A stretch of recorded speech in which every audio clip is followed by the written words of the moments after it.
One of the most difficult things for me with respect to living with mental illness like bipolar disorder, which is what I have, is the amount of downtime that I have as a result of it. I spent most of this week making a large quantity of very delicious boeuf bourguignon for my friend's Christmas tree decorating party, which was last night. The party was fantastic. The food was great. People loved it. Everyone had a nice time. I had the chance to have several nice conversations with people that I've known for years and have not necessarily seen that recently. And I went home in a good mood around 11 or 11:30, something like that. Got home, went straight to bed, slept through.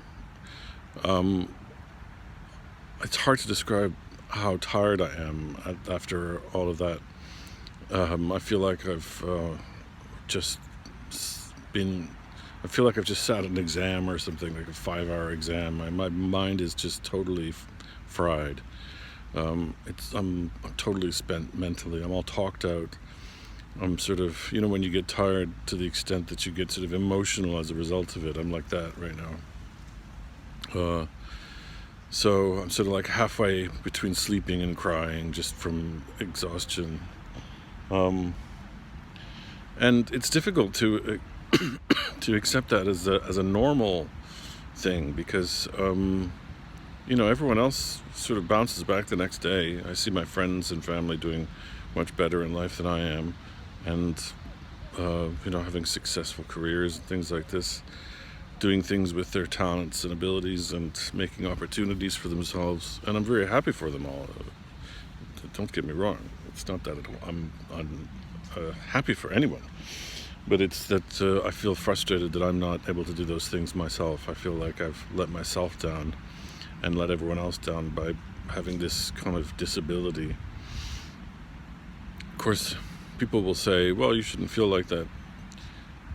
It's easy to say, but it's not easy to deal with those sort of feelings. Because I think there's nothing that's cuts through to what we make of ourselves more than a feeling of disappointment with oneself. It takes a lot of patience to put up with that sort of feeling of inadequacy. But coming out for my little outdoor trek has lifted my spirits. I was kind of really tired, and having a little bit of air in my lungs has given me a little bit of energy.